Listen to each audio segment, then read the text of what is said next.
Get ready for Real Talk with Pastor B in 5, 4, 3, 2, 1. All right, thank you for tuning into this episode of Real Talk with Pastor B. It's your girl, Pastor B. We got a Hot Topics podcast today, but I always have to introduce the one, the only, Shanika. What's up, Pastor? Thank the Lord. Thank the Lord. Hey, Shanika, how are you? I am swell, Pastor. How are you today? I am great. I'm great. And do us the favor of introducing our guest for today. Well, today we have with us Lamp from Conversations with Lamp. He's one of our guests today. And we also have one of our old-time favorites, Arthur. The homeboy. Yes. Arthur, yes. AKA Big Baby Jesus. AKA Maryland's first son and only son. AKA Tito Santana Jr. All right. Thank y'all for joining us. And we are going to, again, be having a Hot Topics podcast. It's a couple things that's going on out there in this world that we live in. So we're going to be going over a couple of hot things that popped off, I would say, in the last couple of weeks. Kanye West for president, August Alsina and Jada Pinkett Smith's relationship, including Jada's entanglement, including Jada's recent reply to August's interview. We're also going to be talking about 50 Cent and Lil Wayne, and they discuss women. Last but not least, we're going to be talking about the murder of Breonna Taylor. So we're going to go kind of a little bit out of order. Let's just get this shit popping right now. So a couple of weeks ago, August Alsina did an interview with Angela Yee, right? And he talked about, first and foremost, he was promoting a couple projects. He has a docuseries that came out and he has a new album that came out. Both of them are titled State of Emergency. He discussed in this interview some other things such as like his transition to fatherhood. He became parent to his siblings' children that either were killed or passed away. He discussed childhood trauma. And then he got into his relationship with Jada Pinkett Smith. And the question was asked by Yee, were they in a relationship? And he said, he admitted that they were in a relationship. He was like, that was the love of his life. He put his all into it. And if he had to die today, he would know that he loved someone and experienced that and kind of would be okay with it. So Angela Yee did ask a follow-up question, asked how did he feel that Jada never acknowledged that they were in a relationship. So I have a clip. I'm going to play the clip, and then we're going to get into this, okay? Is it disappointing that she never addressed it to you? Because, like you said, you lost out on opportunities. Yeah. And if there's I really can't even, I never even can get into the thought of that because I'm only responsible for myself, right? And I'm only responsible for, what I do. When I'm repressing and suppressing things and it starts to affect me, I have to address it. I just always stay silent because I never want to be the person to cause confusion. All right. So he basically said he can't control anybody by not addressing their role in it. Only thing that he can do is address his role in it. And he's speaking his truth on the incident. It is what it is. All right. So fast forward. And this is we're recording a little ahead of time, but this episode is going to be aired on Tuesday. So early last week, I think it was on Friday, I believe, the Red Table Talk interview came out with Jada and her life partner, Will. After August Alsina's interview, she said she was bringing herself to the red table. There was a discussion that was had. Jada cleared it up again with the help of her life partner, Will. I got a little clip for that. And then after, I'm going to open it up to y'all because this shit a little crazy. So hold on. I mean, because this is your red table and you brought yourself to the red table. I think you need to say clearly what happened. As far as what? You and I decided we were going to take our space, and what happened? Yeah, and then I got into an entanglement with August. That's what I said. An entanglement? Yes. Yes. A relationship? Yes, it was a relationship. Absolutely. So she admitted they were in a relationship. I'm going to open it up to you guys. Let's talk about it. Whoever wants to go first. I know Arthur, had some stuff to say pre-start of the show. So if Arthur wants to set it off, that's fine. I can. Listen. If y'all don't think that Will knew about this entanglement, as she called it, y'all crazy as hell.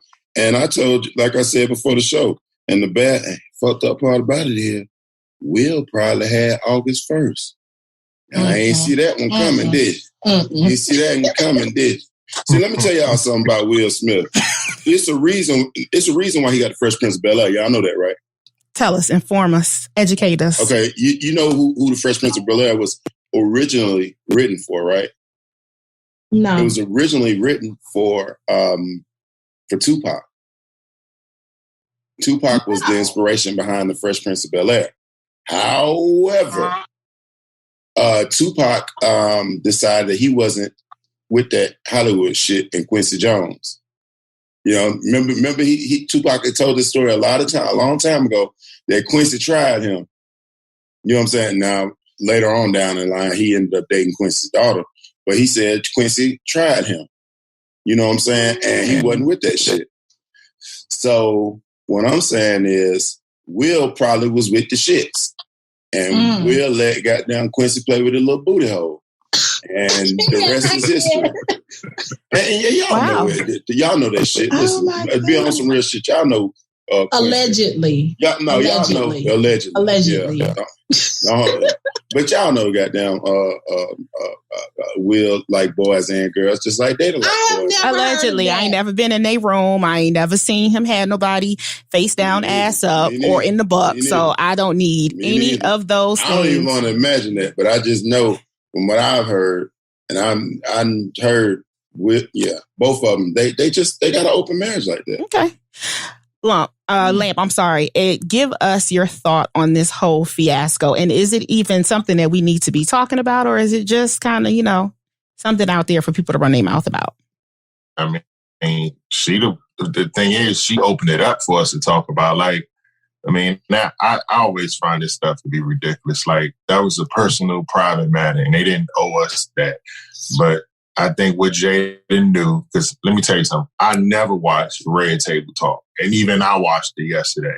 So I watched it, when I could. So I already knew they just did that for the numbers. Like, if it was really that personal, like I get Will was hurt. But if you that hurt, why would you, I don't know, would you get on? You don't think it was damage control? I mean, what are you controlling? It's out there. Well, you're controlling the narrative. So the best thing that you can do is control the story or control the talk about you. You cut it off at the knees. You spin it to the way that you want it to be spun. And I'm not saying that she lied. What I'm saying is, and I've seen this on social media, people have talked about how she's taken this situation and wrapped feelings and emotional growth into it to make it something positive versus the narrative that was out there and people talking about it as a negative thing. I mean, how is it positive? Exactly. Well, I'm gonna play devil's advocate. How is it negative? So let me tell you what I heard. I'm gonna play devil's. That's a horrible devil's advocate. I'm just saying. But go ahead. Yeah, please. I'm better. Okay. So the facts is August Alsina came out, said him and Jada was in a relationship, and that was it. She came out. She said that her and Will had separated. Both of them were on the same page. They were in agreement. They sure were on the same page. They were in agreement. And she entered into a relationship with August Alsina. People do it every day. What's wrong with that? I mean, that's the story they want to tell. I mean, like, first of all, here's the thing. As a man, your wife got fucked. Like, nobody can excuse that. Like, nobody. I'm going to get on that. Look, I get they got the open relationship, but yesterday, I don't know what day it came out, but when I saw the video, it didn't seem like he was okay with it. Like, I look at it from a man perspective. You got this man all in your pictures, like you know what I'm saying? You kind of let him in your space. Now, I don't know what their relationship is, and I don't really care what their relationship is. The bottom line is his wife got fucked. So there's no, you know what I'm saying? There's no controlling the narrative over that. Like, that is the story. Like, I got a rebuttal to that one as well. Put it out, and it's like, no matter how you twist it, how you say it, whatever you want to call it, affair, an entanglement, whatever you want to call it, man, August had her. And okay, Shanika, let me and you rap for a minute, right? Let's talk. Go ahead. Okay, so Will, it was implied when Will made the comment, "I got to get you back," and Jada said, "You already got me back," right? Okay, so just because, it led me to believe that whether it be an open relationship, affairs, whatever you want to call it, they was kind of doing them. And Jada probably just got caught out. Her business got told. Will's business per se didn't get told. Yeah. So with that being said, do we really believe that the first time sitting at the red table was when Will knew about this? I think he already knew. Yeah, he knew. Yeah. Okay. I believe he knew about it. I believe that just the look on his face, because he seemed just kind of out of it, was more so in response to, because of you, it's out in the open. Right. You know, damage in control. The past, yeah, you know, in the past, there were murmurs about, you know, them having an open relationship and things of that nature, but it wasn't out there. But now, because of her, it's out there. And they had to make sure that they cleaned up, or I felt he had to be there to clean up her mess. Yeah. And I also want to add in response to what one of the guys said, I can't remember which one. And I think that was you, Passion. As far as her kind of, to me, I feel like she kind of changed the narrative. And listening to the interview with August, you know, like, I felt for him. Like, my heart went out to him. So I heard that first. And I feel like when she brought herself to the red table talk, she tried to make us empathize with her. Like, oh, I was going through this. This is one of the worst periods in my life. Oh, we were about to break up. Oh, you know, so it's almost like people are no longer side-eyeing her for getting with this child who's half her age. Now, all of a sudden, people are sympathizing with her. She is 21 years older than him. So I will say that. But do you see how the different sexes, or when he came out, it was a view of one way, or there wasn't a lot of talk, but when she confirmed it, you know, Lamp was like, your wife, somebody had your wife, right? So why doesn't anybody look at it as, or how do we get to when it's proven we can kind of high five him, or he's less of, the problem, I'm going to say, in the situation, versus now it's her being the problem, or her being had, or the streets having her, whatever words you want to use. Why can't it be looked at as a woman who wanted to have a relationship, entanglement with a young man, and that's what happened? Like, why does August get kudos for sleeping with Jada Pinkett Smith? August don't get kudos. August should have kept his motherfucking mouth closed, first of all. Stop goddamn. Hey, man, let me tell you something. One thing you learn, and maybe he a little boy and didn't grow up around a lot of old men or OGs, but man, you ain't got to talk about who you fucking. Like, that's y'all business. Like, grow up, my nigga. Second of all, I think that we have to start looking at it for what it is. Like, you know, it's not the fact that we gave August props. It's the fact that Negroes is like, damn, Jada gone. You know what I'm saying? Jada gone. And listen. And now, and they like, shit. And Will ain't really bad about it. Will, like, it's all good. So now you gonna get niggas. Hey, I bet Jada Pinkett and her little personal little IG, or because you know the ones they got, they ain't real. They it's popping, right? Oh man, shit! I be in that motherfucker so early, man. And I'd be like, bring your punk ass boy. Bring your boy. And so here it is. This is where I'm saying. So the narrative appears that she's easy or anybody can get at her because she had a relationship with August Alsina. Really? Like, come on now. I'll say that, but I'll also say niggas is not respecting Will neither because they like, my nigga, like you knew about it because everybody that saw that shit. I don't give a fuck who you are. You know, Will Ben done knew about that shit. Of course, that wasn't something brand new for him to here.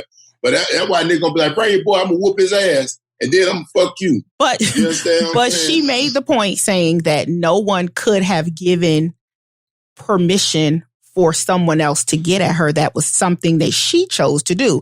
I'm just not hearing why are we just not taking into the fact that this is something that she wanted to do, no matter who she chose. Because here it is. I'm going to be honest with you. So I'm not sure if y'all saw August Alsina's, and for the men, y'all probably didn't. But if you Google it, you know, August Alsina, he's working with something. Have you seen Shanika working with a monster? Working with a monster. So with that being said, who's to say that she didn't see him as, I want to get with him versus him getting with her, and now because that's Jada Pinkett Smith, she belonged to the streets. Really? I don't think she belonged to the streets. Well, that's what social media say. Social media was like she belonged to the street. My whole no. I never said she belonged to the street. Yeah. I said August hit it. Like that's it. It wasn't. What makes What makes August? Well, Arthur was like everybody in her DM. Meaning that she's an easy. But what makes August Alsina less of that he couldn't get with Jada Pinkett Smith if they have an open relationship? You know, at the end of the day. Yeah, go ahead. I'm sorry, man. I mean, first of all, this has nothing to do with him. Like, I don't personally care about him. My whole thing was it's like the way he handled it. Like, dude, it was a bitch move. It, like. Yeah, like what you telling us for? Yeah. What are you doing? He could have just been promoting them projects. I told y'all he has some projects coming out. This could be publicity. And that's what makes him a bitch. Like you promote, you only did this to get your name up. Like come on. First of all, if you hear Jada, listen, let's keep it 100. That's surprising itself. Like, you got a little bee in your bonnet. It's like that stuff you just gotta keep to yourself. It's like, man, I hear Jada, like I'm good. Like I ain't gotta address myself to y'all pastors. I just smash Jada. I ain't fucking no more you local hoes. Oh, now this is a good segue, Arthur. You done brought that shit up. What's that? What's that? 50 I ain't Cent. fucking no more loco. Once Jada respond to my inbox, I'm gonna be like, shit. Yeah, I'm gonna be like that Drake song, fuck for free. Like, certain women just elevate you. Like, if he'd have just kept that to himself, like he'd have been, man, come on. So this is a good segue. We're gonna segue for a minute to this Lil Wayne and 50 Cent. So Lil Wayne has a show called Young Money Radio. He had 50 Cent on there recently. They started talking about and probably for a good reason. So they started talking about women. 50 Cent was very vocal about his choice of women. You made a comment again, like Jada, I just fucked Jada. Like, high five. That's the pinnacle, right? Okay. So let's hear what 50 Cent had to say when he was on Young Money Radio. This is why they get mad, they get angry. You see a lot of sisters, they go, oh, you fucking with this kind of girl or that kind of girl. That shit is exotic. Stupid. That shit look a lot different from the shit that you see in the neighborhood all the time. It looks like that shit look like it come off a boat. I don't like the way you were shaking your head. No, I'm saying he's right. For him. Yeah. Like that shit, that's a fucking, let me just say this. I've been all over the world, just as probably some of you all have been. I done been in hoods. I've been to a palace before in my life. And I still take me a black woman.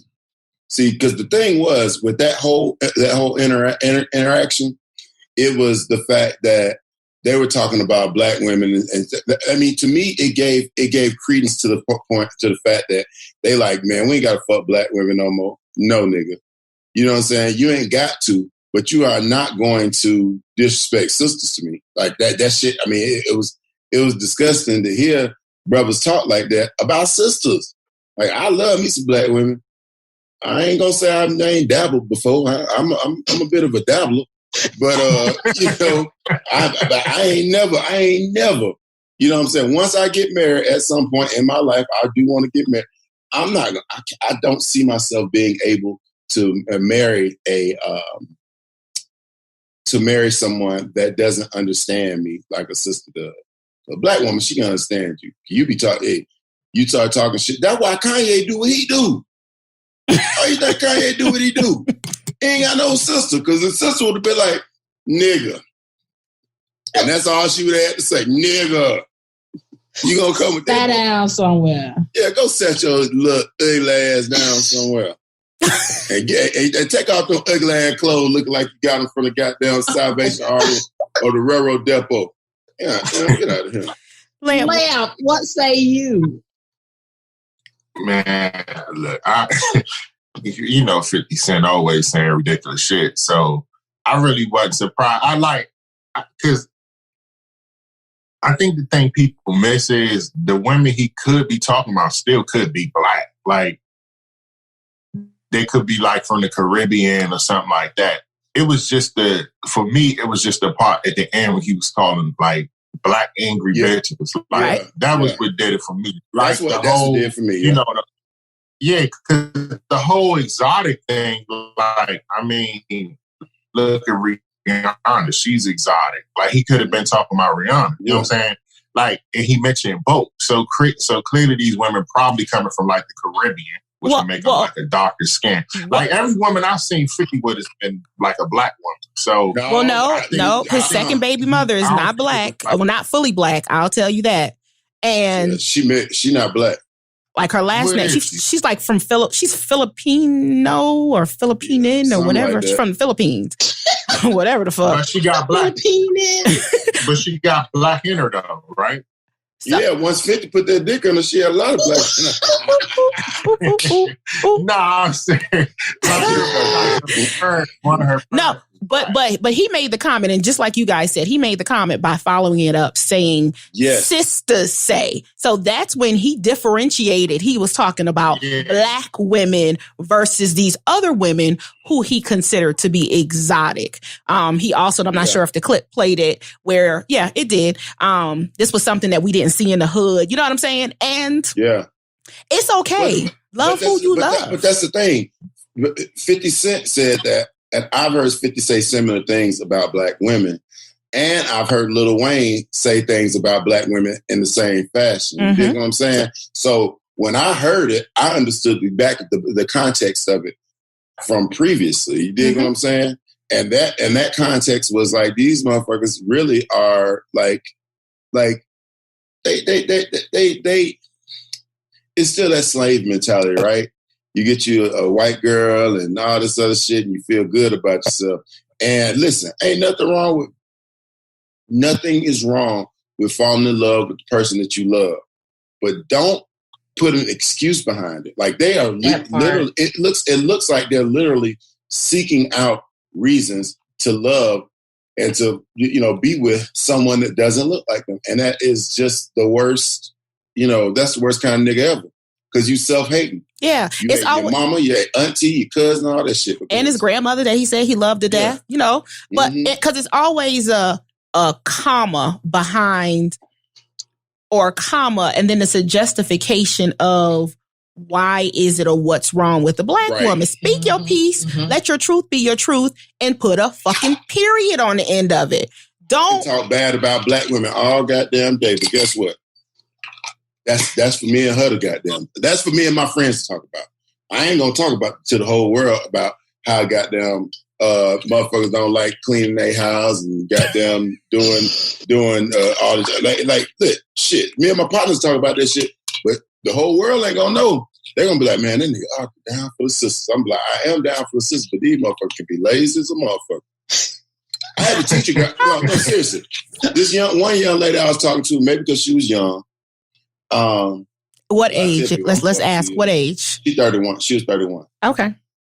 Man, that's not young though. But hey, listen, I had to teach this motherfucker how to goddamn clean, how to clean, and I ain't the cleanest person. You can ask Shanique. I have someone that cleans I have a housekeeper that comes once every 2 weeks, and I'm just saying, I know how to disinfect stuff. Like she was like, my shower smells funny. I was like, bitch, you got mold in your shower. You ain't changed your shower liner. Oh my God. She would clean the tub, but she wasn't cleaning the shower head.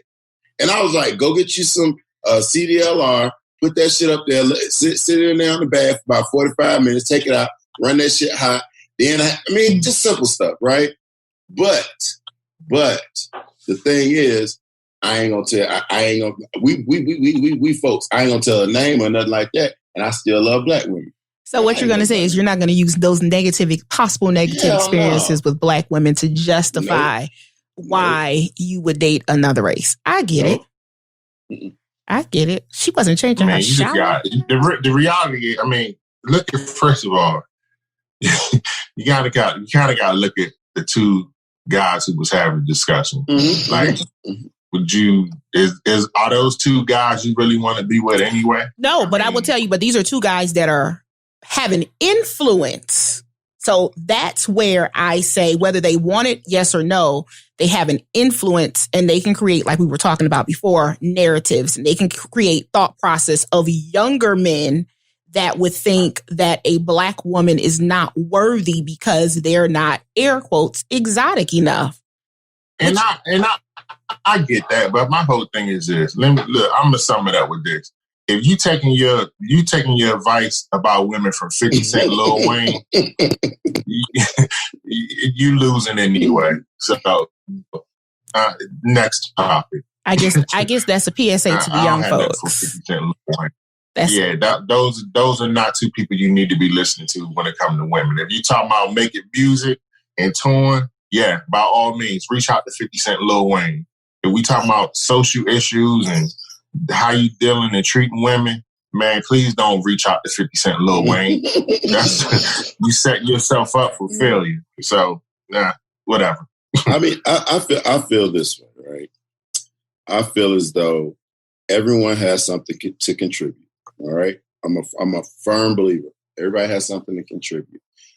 However, these two motherfuckers, you know what I'm saying? It's like back in the day where you be like, this motherfucker though, you know what I'm saying? It's like, my nigga, like there's nothing that you can say that would make me believe that, oh yeah, I can listen to these guys and I'll get some truth. No, nigga, there's nothing like, hey, if it ain't about a party song or something like that, I'm good. Like Wayne can't do nothing but make party music. 50 can't do nothing. Can they still even do that? No more. Huh? Can they still even do that? No, well, Wayne can still make a good little a radio hit or something, but I ain't listen to an album. 50 can't even make music no more. All he do is make TV shows where he get killed in. So it's like, my nigga, like, what the fuck is we doing? You know what I'm saying? Like, come on, man. All right, sorry. I don't fuck with niggas like that. So our takeaway from that one, we're going to take it from Lamp. If you are taking womanly or woman advice from 50 Cent or Lil Wayne, just don't do it. You already losing. Your life. You're already losing. Yeah. Reevaluate your life if you take it. You go find your old head, something like that. Go to the barbershop. You got to know, go barbershop. Go hang out with some old heads. Listen to them niggas. They're going to tell you everything you need to know. Trust me. Okay. The barbershop.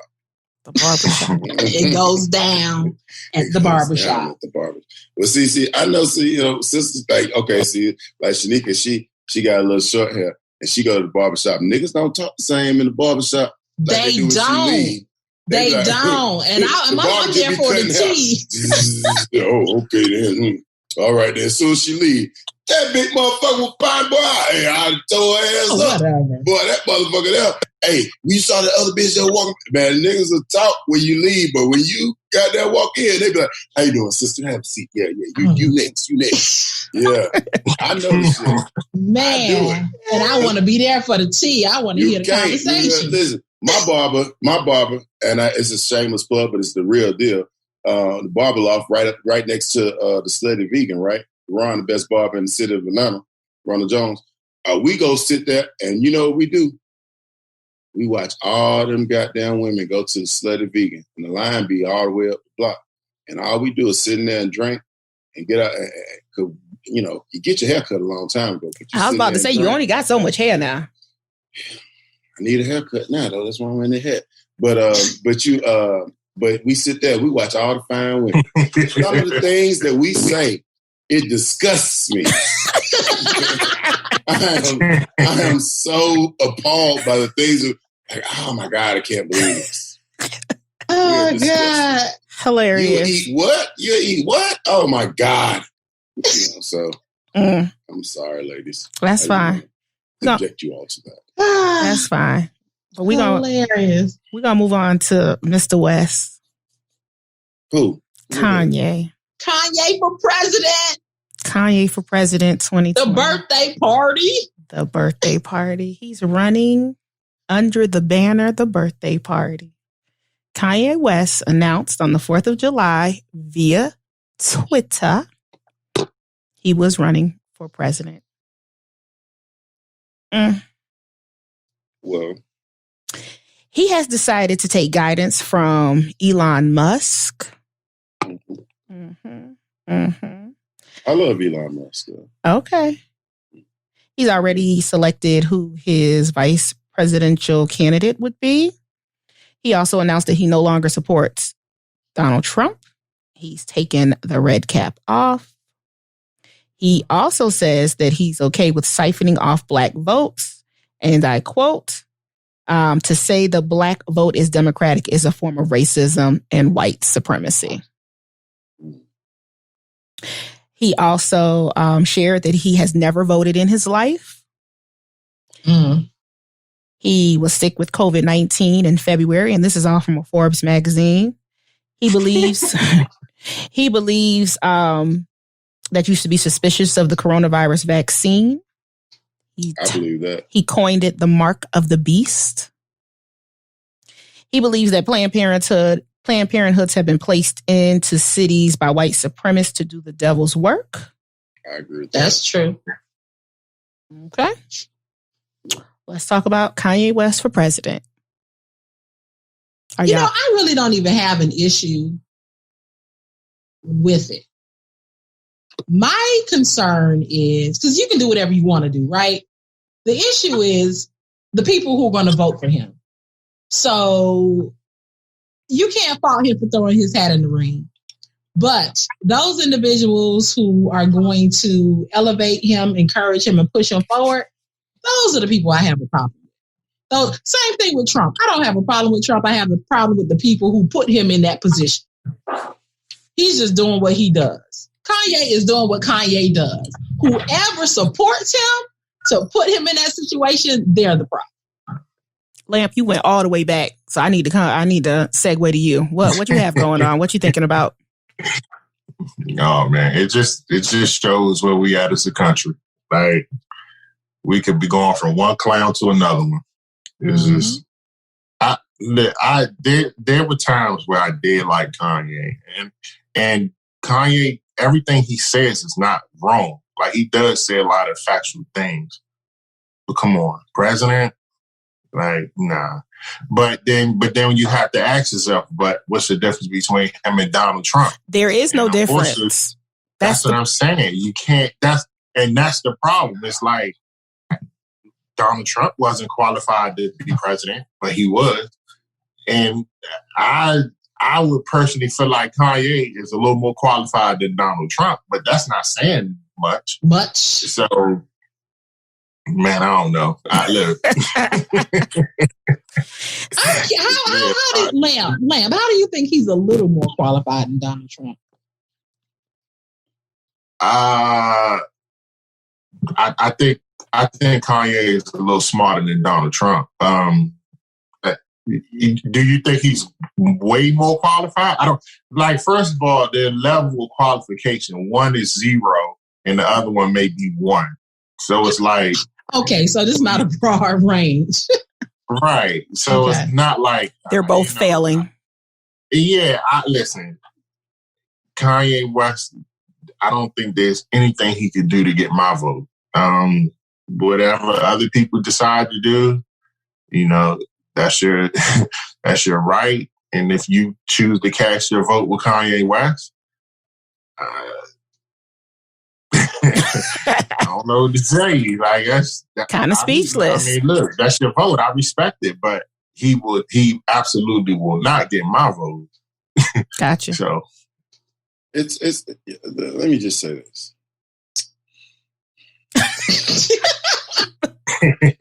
He had to sigh. It's one of those things where it's like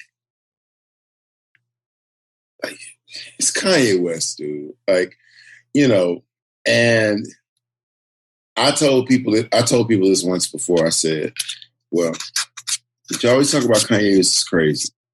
And I said, but there's genius in every kind of crazy, right? And I said, but let's all remember one thing. If you stay in Atlanta or if you've been here long enough, you understand one thing. Everybody that was born at Grady Memorial Hospital is off. Kanye is a Grady baby. Oh my So God. I don't expect anything less from Kanye West. I don't even know how we got to this point. Everything, because he was born at Grady. Okay. So everything that Kanye West does to this point, I'm like, oh shit, blame it on Grady Hospital. But listen, I wouldn't vote for Kanye West. I wouldn't vote for Al Sharpton. Okay. I wouldn't vote for Ben Carson. I wouldn't, just because they're black doesn't necessarily mean that he's going to siphon off the black vote. Black people vote more so than they vote color. They vote what you're going to be able to do for me. That's how Trump got over the first time, because he started lying to black folks and saying, oh yeah, we're going to have this. And he lied like a motherfucker.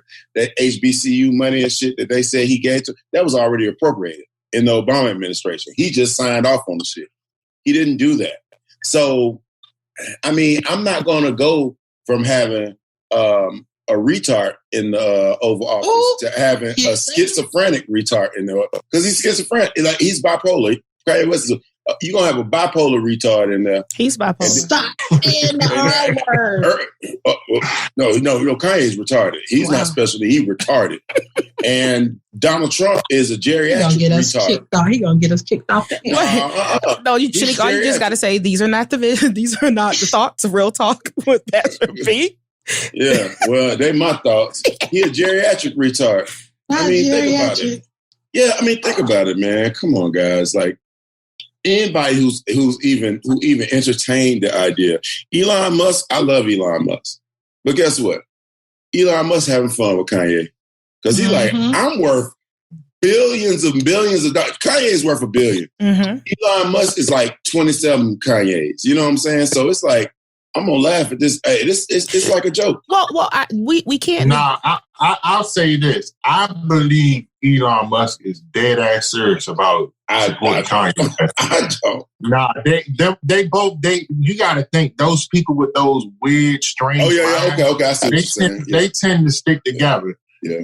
So I wholeheartedly believe that Elon Musk would, but I don't really think Kanye West serious about running, because the reports are he never filed any paperwork. So yeah, and he has to file in every state that's holding a general election by like July 24th, and he hasn't started yet. He missed. Yeah, I think he missed the deadline in some states, from what I hear. So I thought it was quite a few states that he missed the deadline in, because they said it was equivalent to over 100 electoral votes. Oh, okay. So we talking about election in what, 4 months, and this man just throwing his name in the hat. Come on, man. But it just shows where we're at as a country. Like, yeah, and to me, that's the biggest takeaway. And let's not negate the power that the president has, not from sitting from the position, from the money, the business aspect of it all, because politics is a business. So with that being said, it would truly make sense. Kanye now is a billionaire, or I should say his wife just recently became a billionaire. Kanye's a billionaire. And when you have a certain level of money, you know what I'm saying, you move with money as the objective. So do not be alarmed if you see certain people say that they start to support or they're going to endorse Kanye, even if it's superficial. It's all about the dollar signs, and it's all about the possibility of how money can be made. So, well, I think that term, that line of thinking, or what you said, can be it's problematic. It's problematic, but I just don't think that it can be viewed as disingenuous. Because there are the majority of people with money, like real money, like Warren Buffett's and the Jeff Bezos and stuff like that.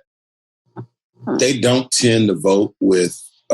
They tend to be more liberal than they are conservative, even if it means money. They just tend to be more liberal because they look at things and they say, "Well, shit, you know."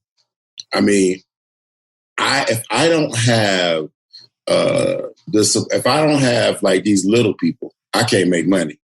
So yeah, I'm gonna give it to Barack Obama. I think you're giving that. Yeah, I think you're giving them more credit where credit is due. I definitely disagree with you on that, brother. Yeah, look where they're putting their money. Look where don't listen to what they're saying. Look where they're putting their money. That's all you got to do. Always, right? People who have money follow the money. It's a difference between millionaires and billionaires. I understand. Right? I 100% understand. Billionaires have the resources to truly, this is just me talking, not care about certain things. All I will say is when people are not watching you, that's what judges what your character is. Follow the money. Yeah. That's all. We don't even have to worry about what they're saying. Just follow where they're putting their money. Look at how Amazon is being ran. Look at how Microsoft and all these other places are being ran. Just follow what they're doing, not what they're saying. No, They're gonna get behind who could get them more money. Now, you know, you like it sound good talking to us about Black Lives Matter and all that other stuff, but man, look, they know Trump gonna get them the business deals and the tax breaks and the tax breaks. No, but see, that's the tax breaks and the tax breaks. But that's just the thing. Trump is not getting them anything.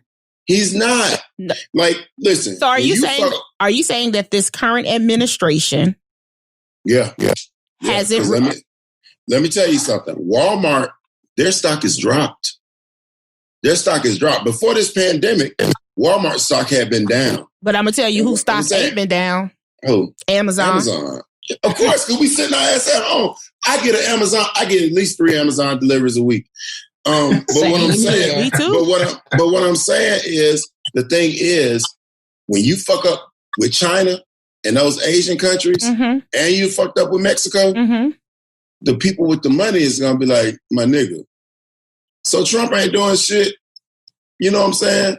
He's not doing anything for the rich people. The tax breaks are good, but if I can't get the goods that I need to sell people, you know what I'm saying? Like, if China sits up and says, like Trump, like we're gonna tax China on this, that, nigga, you can't tax them on shit. Everything we get is from China. Like even the fucking farmers are like, bruh, you got to cut this shit out. You understand what I'm saying? Because they have soybeans. Like we have soy farmers, especially with my folks. I got family that stay in Mississippi. You know what I'm saying? Near the soy farms. The soy farms are horrible down there. Why? Because China ain't buying the soybeans. You understand what I'm saying? China doesn't produce fucking soybeans. All that shit comes from the United States. But Donald Trump fucking that shit up for them. So, you know. All right.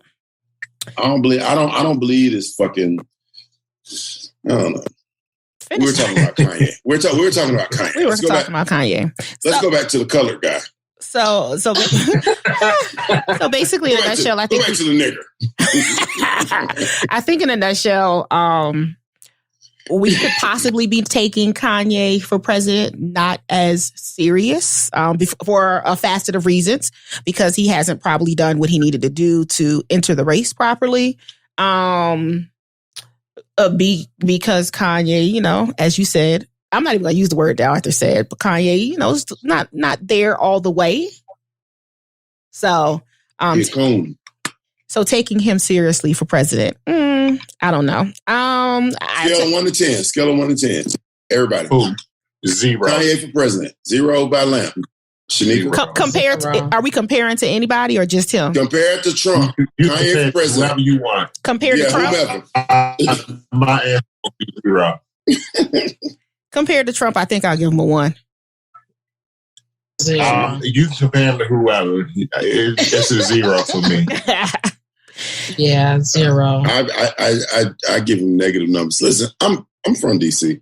That Negro, he ain't nothing. Listen, he wouldn't do well at the White House. No, he wouldn't. You wouldn't. No, and he doesn't even have a platform, a plan, an It doesn't agenda. matter. Let's just say he gets in there. Yeah, it doesn't matter. That motherfucker there, he would assassinate himself. Wow. He's just reckless. Yeah. He's too reckless. And like I said, you got a geriatric,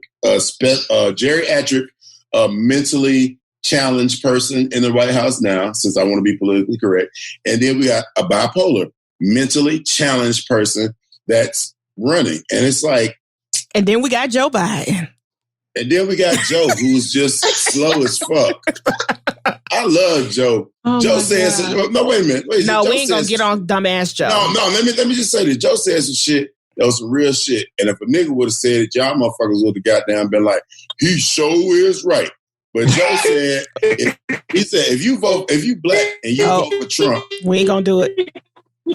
Okay. We ain't going to do it. We going to move. We moving over. We moving on. I'm going to talk about I get my own show. Go ahead. Get your own. Get your own, damn it. Yeah, I wait till them white folks let me get it though, buddy. All right. Mr. White Man, I ain't mean nothing I said. I swear for God, I'm act right. You give me the opportunity.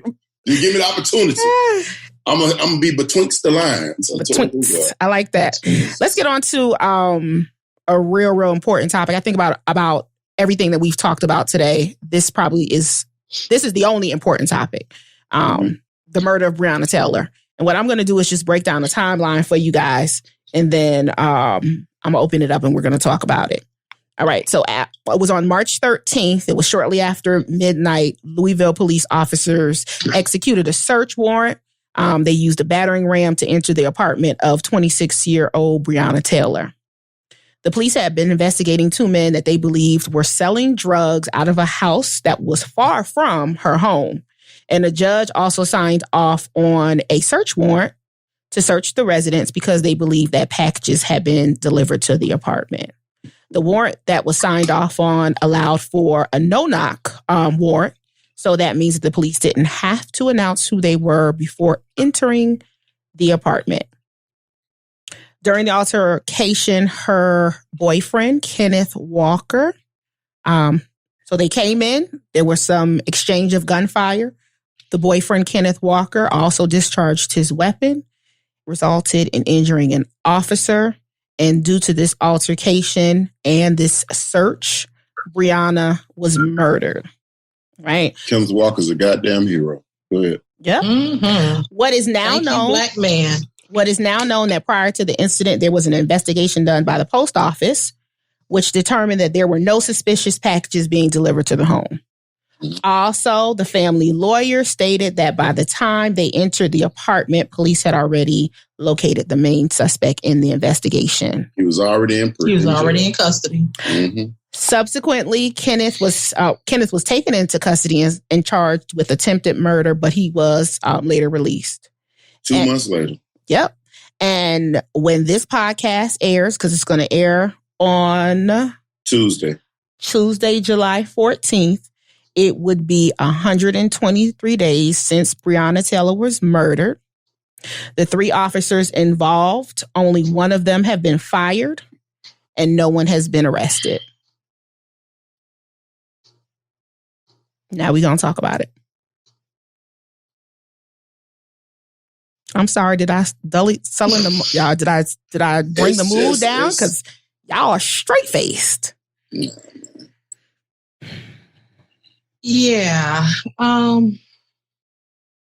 guess I have a problem with the whole everything from the no-knock warrant to you busting up in the house in the middle of the night to the other officers not being fired / prosecuted. So help me. What has been the reasons as to why the other officers haven't been? They're still under investigation. Fired. Still under investigation. Oh, so they're on vacation. Yes, that paid administrative leave. Paid admin leave. And in regards to criminal charges, there has been none made at this point. And that's pure negligence. I mean, don't you stake out the house before you bust up in there? Well, I did say something very pivotal that she did. So the reason for the search warrant was because you thought they was trapping out the bando, right? You thought shit was going on. You asked you asked the post office to do an investigation. The post office came back and said no suspicious packages were being delivered. But you also have to add into the fact that the post office came back after. From what I've read, that the post office response was after they had already gotten the no-knock warrant. So the judge signed off on the bitch before he even understood that shit. You know what I'm saying? Before even having all the facts. Right. Man, I feel a certain type of way about this. And let me also interject with something. So that wasn't the only warrant that they asked for this investigation. There were other multiple warrants that were asked for, and those were not no-knock warrants. This one was the only one that was a no-knock.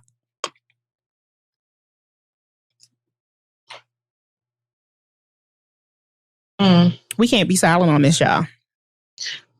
I guess for me, I'm just trying to wrap my mind around exactly where to go from here. I know a lot of individuals feel as though that women who have been victimized by various police departments are not, that we as a whole don't advocate for them like we do Black men. They're getting lost.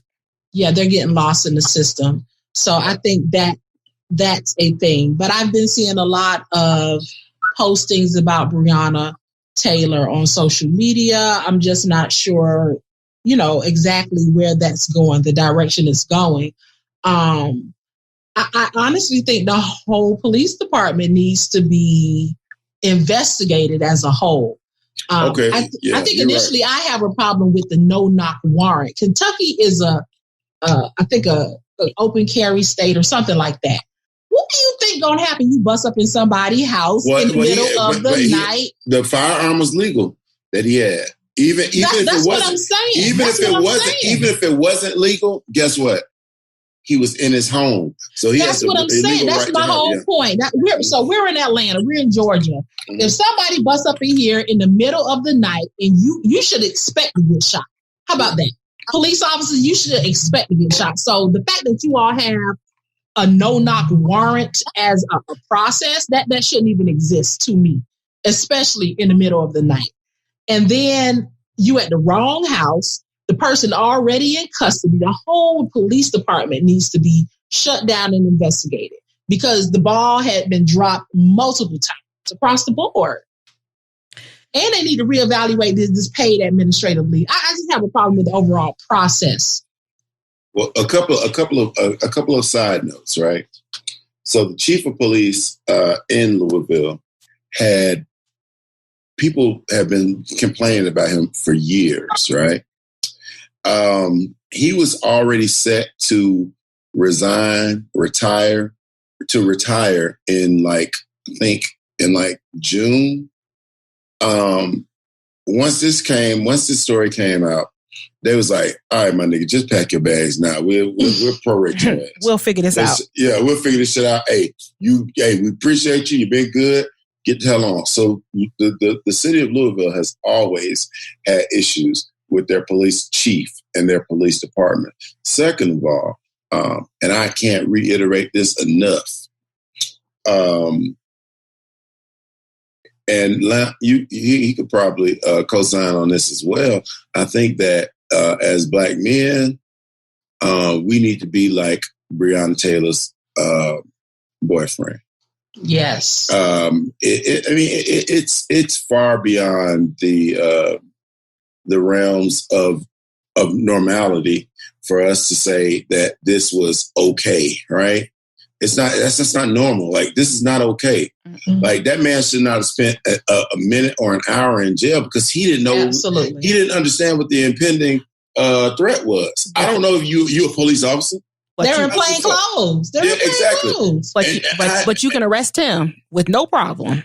That's ridiculous. And I maybe speak about this at another time, but I think protection of Black women should be our number one concern in this day, right? This day, like the state that we're in now, we need to protect all Black women. But I'll speak on that another time. But let me stay on topic. This situation where it's been 123 days. 23 days, and nobody's been arrested. Nobody, like, come on, man. Like, Paul Howard. Paul and I like Paul. Paul's a good dude. He's the district attorney for Fulton County in the city of Atlanta. Paul Howard would have your ass in jail by now. Like, I mean, it just doesn't make sense, right? Or you'd have been fired. Mm-hmm. But see, until we get rid of identified immunity. What is it called? Police identified immunity, something like that. Yeah. Until we get rid of that, then this will continue to happen. Yep. And Supreme Court has to follow that. And then what I would add to that is, because a lot of people don't understand this, is that the police unions continue to support these. Like, let's say the people get fired. Maybe they'll go to jail. Guess what?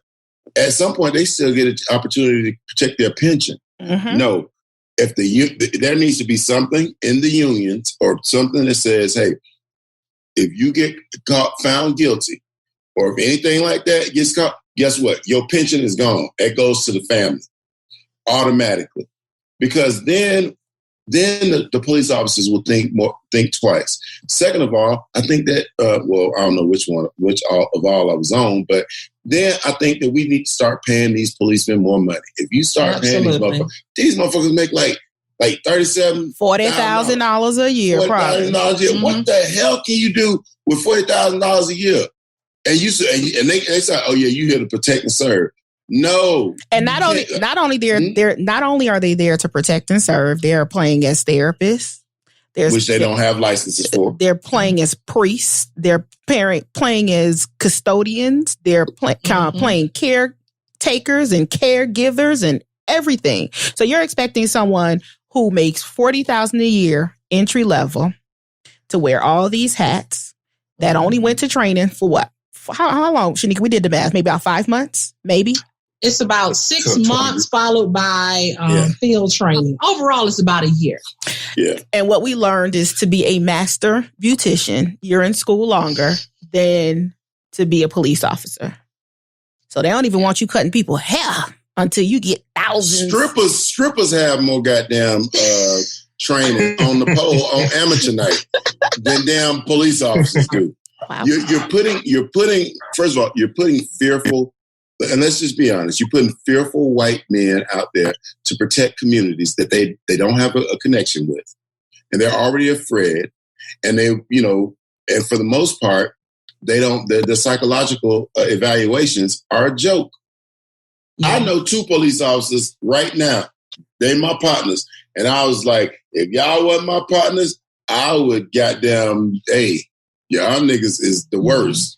But I think they don't get the support that they need. Mm-hmm. Mm-hmm. And absolutely. I think when we hear this term defund the police, people think like we taking money away from the police. No, dummy. What we're doing is we're actually giving you all more money for different areas. We don't need the plainclothes car. Defund that, put the money towards people in uniforms and put the money towards programs where you and the community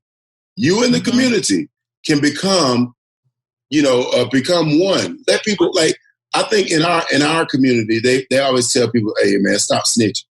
Motherfucker, you stop snitching. I mean, so you start snitching. You know what I'm saying? If y'all want us to start snitching, like if y'all want us to tell on people that's done did shit, motherfucker, you tell on these sorry ass officers. I don't dig it. I don't get it. Yeah. You know? Yeah. And just to add on to what you were saying, I completely agree. We need to provide more support for police officers because at the end of the day, this is like a frat, right? You're dependent on your partner, your brother, man, or, sister, whatever, to have your back. So when some mess go down, this same person that you might have told on could essentially set you up where your life is in danger. And, we talk about the good cops not reporting and following through. The system isn't set up to support the good cops to do that. Mm-hmm. Dave Chappelle brought up, what's the guy he brought up in his recent show?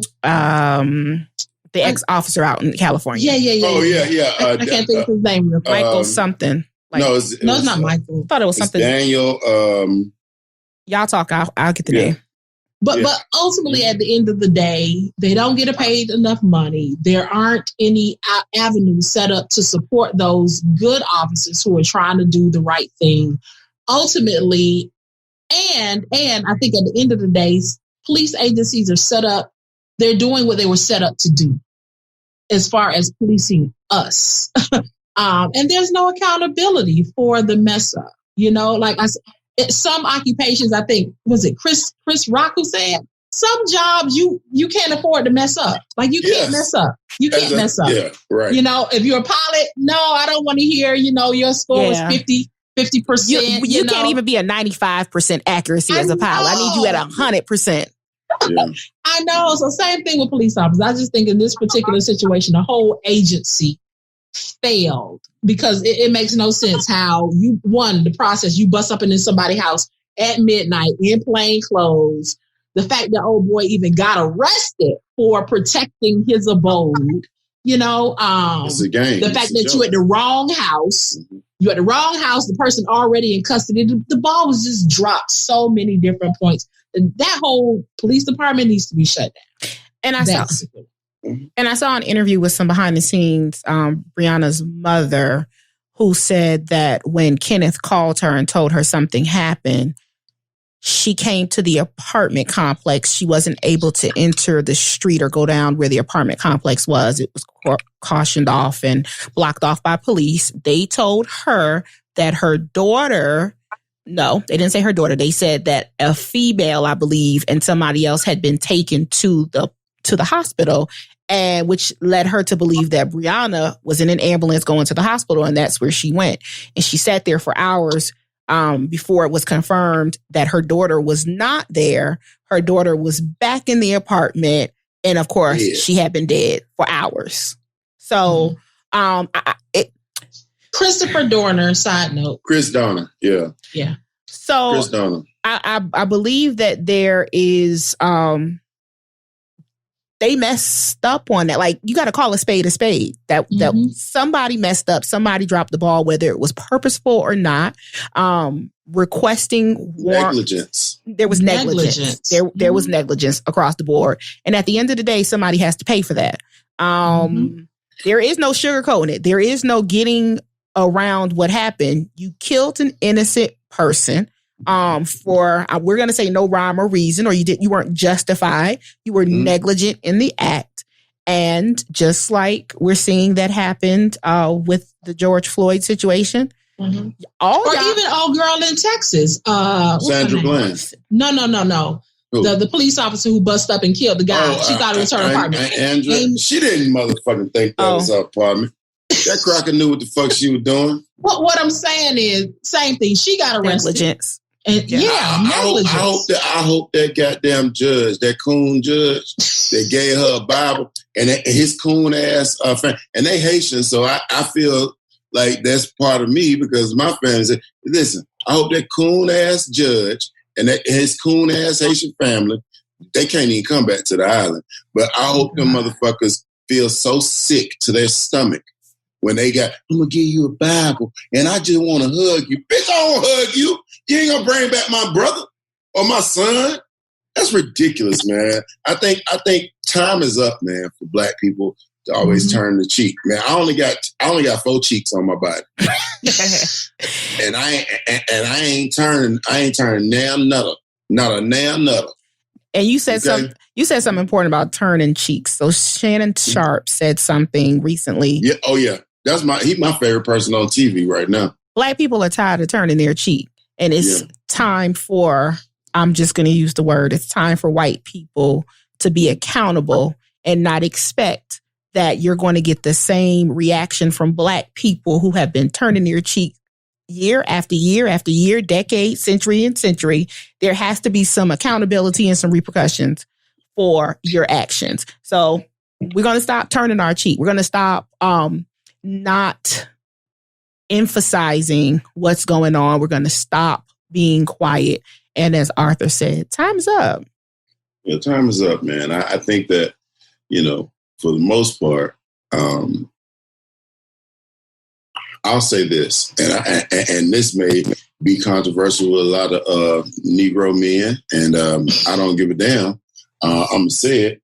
You Negroes, if you got a female African-American friend, partner, or something like that, it is your motherfucking duty to that's yours. You gotta take until she get a husband, or even if her husband ain't around, that she is your responsibility. And I mean your responsibility like a motherfucker.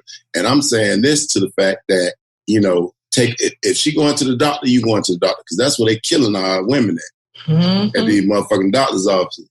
I think go to the motherfucking doctor with her. I don't give a damn. Just go to the doctor with her. Show that you're gonna be there. Support. Show that you're going to be there. You understand what I'm saying? And in this case of Breonna Taylor, her boyfriend is a goddamn saint. He's a motherfucking hero. And everything that he did, I would have done, and I would have done it again and again and again. And I ain't got no 9 that he had. I got a 40, and I got, like they would have felt it too. But the thing is, we do not want to be against police. I don't think people really understand this, right? Like, we don't really want to be against police. We want to be against anything that's threatening us. Police are not there to be a threat. They're not. And the more we get this nailed into our head, then we'll understand that, man. Like, they're not here to be a threat, but then the police got to get nailed into their head. You're not sovereign. Yeah. You're not sovereign. And there has to be accountability. Yeah, they feel as though they're sovereign. Like, oh shit, I'm a police officer. What the hell you gonna do? All right, punk bitch, you take off that motherfucking badge, you put it in the car, and goddamn, I see your ass on the street, I'm gonna whoop your motherfucking ass. You understand what I'm saying? And that's just the real deal. You know what I'm saying? And that even goes into the vetting process, because in addition to what you're saying, you also have those police officers who are racist. There are, FBI have done reports. It's out there. They have been infiltrated by racists, white nationalists, whatever you want to call it. They call them the ghost heads. The ghost heads of it. In addition to those people who were beat up and bullied their whole life, and now they want to join the police force, and they're going to make everybody pay for what they went through as children. They need to vet who they allow in more often. Better. And the training, it needs to be constant training and policing your area. Like, somebody who lives across town shouldn't be policing me in my area. And get these people help, man. Like these officers need fucking help, man. Yeah. They need help, and we don't think about that. We don't think about that when we see shit like this going on, as far as, what I'm saying, like fucking them burning down the CNN center, because they went up in the CNN center on some other shit, and and them tearing up communities and stuff. We don't see those type of things, but there are actually officers there that's like, if I ain't had this goddamn uniform on, I'd be right there with your ass. And we need to get these people help, man. We need to get just like the little girl got killed over there in Southeast Atlanta, over there by the Wendy's where Mr. Mr. Brooks was killed. Yeah, off University. Just like that. I mean, it's like, my nigga, like his name and his face is out there. We got to get these motherfuckers like that, but we have to work in conjunction with the law enforcement. I also thought it was very irresponsible for the young lady that owns a slutty vegan to say we're no longer serving officers free until we get social justice. It's her prerogative. But the first person you're going to call when something happens at your restaurant is a police officer. So you may have that policy.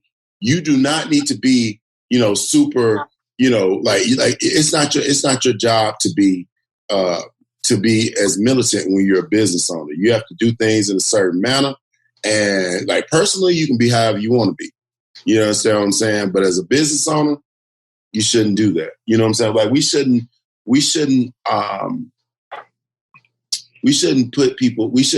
like exclude certain groups or certain people or something like that. We should not do that.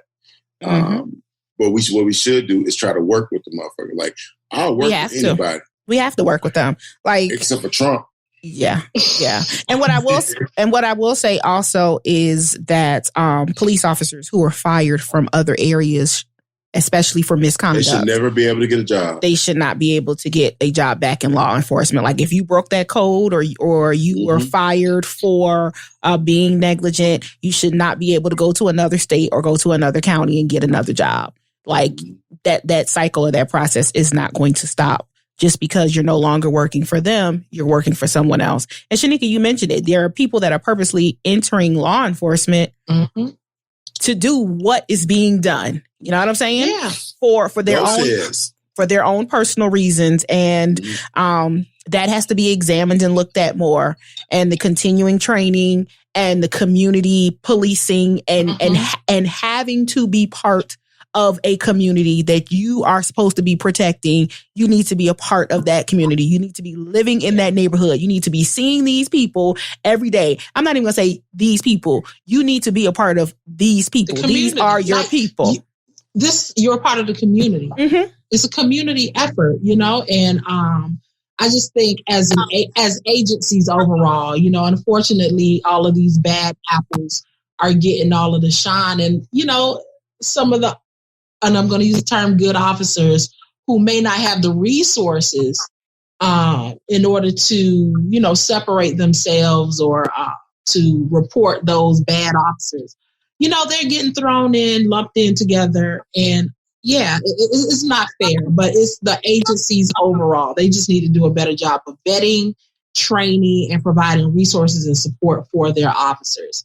And getting rid of the ones, back to Breonna Taylor, getting rid of the ones who need to get rid of. There is no room for error. None. There's no room for error. You have to go. None. And you have to get prosecuted. Because if I had did the same thing, if I shot somebody by mistake, guess who'd be behind bars? Oh, well, we know that because Kenneth Walker was behind bars. Right. Yeah, that you bust up in his house and he's behind bars. They had the audacity. So dig this. Do you remember the officer? I'm going to touch it. Where in Minneapolis, that shot the little white Australian lady. Yeah, before the George. The black dude, he got arrested. Yeah. He was black. Yeah, he was Somali. He was a color. You all remember him? He's in prison now. Doing 12 years. That's a white woman. He shot a white woman. God damn it, nigga, you ain't gonna shoot these crackers out here. You shoot many Negroes out here if you want to. But you ain't gonna shoot no goddamn cracker out here. This is the thing that I'm saying. There's such a chasm between the justice of African American, Black, Latino, however you choose to describe yourself, that there's such a chasm, right? Because white people, and I've talked to white people that work with me, right? And they're like, man, this is so crazy. You know what I'm saying? I can't believe this is happening. I'm like, nigga, this shit happens all the time. Nah, nigga, this happens all the time. And they're like, so And I'm really like, I got a white coworker. He stays in New York. Good guy. You know what I'm saying? Really great guy. And it's like, bro, he's like, so this actually happens? I was like, motherfucker, this shit been happening to me since I was 13. This happened to me before, I could drive. You know what I'm saying? I would stop walking. Yeah. White people are out of touch. They are. And it's not our job to teach them. So fuck them. Learn from what you already do. Know who the fuck you are. I'm so tired of people saying, share your experiences with me. No, motherfucker, read. You'll find out. And to wrap this up, and I'm going to give Lamp a chance to jump in right quick. But to wrap this up, me and Shanika, we've talked about this off air numerous times. Racism is not a black person's problem. Racism is a white person's problem. Right? I don't think that black people should be open to engage with whomever they want to and share whatever knowledge they have about the experience to people who are not African American or of color. But it's not our job to fix racism, which is y'all white people problem. It's not a black person's or black people's problem. Lamp, we're going to have you jump in because we're getting ready to wind down. Okay. What you got to say about Breonna Taylor? Oh, I think everything that was said, I don't think I could add much to it. I mean, I think we all know what kind of tragedy this was. So I think everyone hit that one on the head. So yeah, 123 days took them, and counting. And Shanika brought up the fact that it appears that Black women and or women of color, when these types of injustices happen to them, that they get lost. So let's not let her or any other person of color's name get lost in our day-to-day just because there haven't been charges that have been brought up or the case isn't finalized. Let's just keep the momentum going. And as Arthur said, time's up. We got to do something. And even if the do something is the continuous bringing up of George Floyd's murder, Sandra Bland's murder, Breonna Taylor's murder, the injustices that keep happening, just keep speaking up on them. No, and I know we're wrapping up, but we also need to come up with some action plan because we talk enough. We need to come up with some action plans. Yeah, and I agree with you. And I don't mean to cut you off, but I did. Okay. So I actually did mean to cut you off. But I can't stand when people say, I don't mean to cut you off. It's like, motherfucker, you cut me off. Fuck is you mean? And kept on talking. It kept talking, right? But dig this. I hate, and this may be something for another show or another place and time, when Black people say, oh, shit, man. The Black agenda was never met with President Obama. And I sit there and I ask them, I said, oh, yeah, it sure wasn't. So what's the Black agenda? We don't have one. Exactly. The gays had one. Latino folks had one under Bush. You understand what I'm saying? So everybody has an agenda, but Black people are not monolithic. We're not monolithic. So everything is not one. We have different, we think differently. You understand what I'm saying? So we need to just say, hey, what's one thing that we can all agree on? What's 2 things, 3 things? Present it to the next president, and that'll be it. But, all right. So I'm going to wrap this up before I give Arthur and Lamp a chance to provide what they have going on. He's waving like he's 4. And or their social media information. I think to sum up this whole, like talking about the Black agenda, us not being prepared. So we just have to go, in the words of Killer Mike, let's say this. We need to plot, plan, strategize, organize, and mobilize. Right? We got to do something. Yeah. We got to. All right. So Lamp, tell everybody about what you have going on and how they can stay in contact with you. So my podcast is called Conversations with Lamp. I could be followed on Instagram, conversations_with_Lamp. And the podcast is available on SoundCloud and Apple. And again, it's called Conversations with Lamp. And thank you for the opportunity to be on your podcast. And glad to have you. Thank you for being here, Arthur. Everybody, homeboy. What you got going on? Nothing now. I'm just chilling. You can follow me on Facebook. Look up Arthur, and if y'all hear my voice and see my face, y'all can Arthur El Jefe. You can find me on well, that's what it is, Arthur El Jefe. You can find me on Facebook, on IG. You can find me the Great 199. And yeah, man, like if you got something to say, if you want to, really the best thing to do is inbox me because I get a ton of inboxes, so we can argue. But we'll always come back. No, seriously. But we'll come to a realization that either me and you can't dig each other, or we can dig each other. We just don't agree on certain things. So continue to listen to Real Talk with Pastor B, and maybe you'll hear me, and maybe you'll hear me on my own.